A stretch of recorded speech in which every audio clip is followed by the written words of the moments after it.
Today, I'm going to show the best iPhone 13 mini case I've ever used. With Apple discontinuing the mini models after last year, the iPhone 13 mini is probably the last of its kind, at least for a while, which is too bad because I've enjoyed it more than any iPhone in the past 10 years. But this video is not about the phone, it's about the case, the Gripmonk case by Smartish.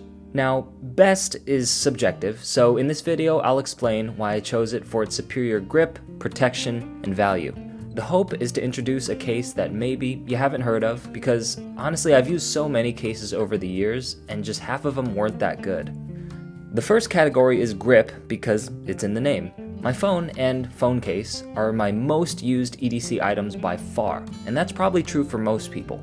In fact, iPhones count the number of times you pick up the phone. My daily average is over 100 times. That's 100 opportunities to drop my phone every day.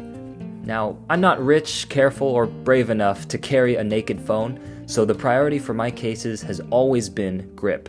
And the Gripmonk is one of the best. It has textured sides that wrap all the way around, and it feels very tacky on my fingers. I'm surprised at how few iPhone cases out there offer grippy sides at all, much less around the entire case. It also has grooves which you can't see much, but you can definitely feel it. They're positioned where my fingers naturally fall on the phone when I'm holding it. The case material is also the perfect balance of soft and hard. Soft liquid silicone cases I've had in the past are grippy, but can tear and they pick up a lot of lint, while hard plastic is durable, but can be as slippery as the phone itself. The Gripmonk is best for my iPhone 13 mini specifically, because the phone is small enough for a 5-finger grip. On larger phones like this Pro Max, my fingers fall more on the back of the phone, so a better case for that one has some sort of back grip, like this one does.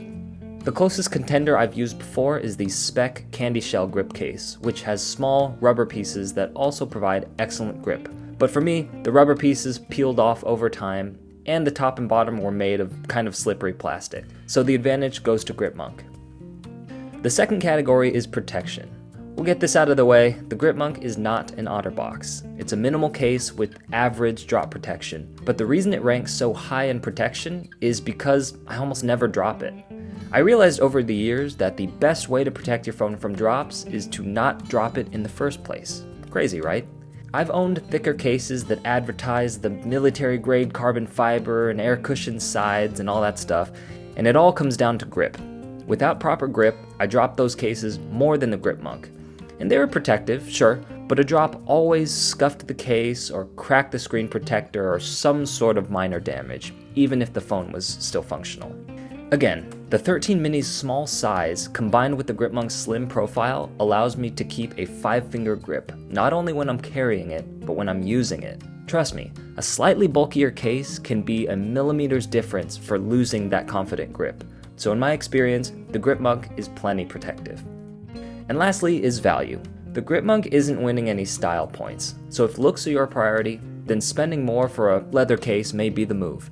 But at $15 for the non-MagSafe version and $20 for the MagSafe version, it's a great budget option for a case that just does its job.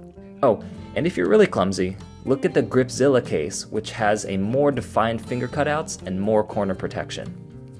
Overall, I'd say the Gripmonk case by Smartish is the best case that nobody's heard of. It has best-in-class grip at a modest price and does its job quietly and effectively, which, above all, is to protect my phone.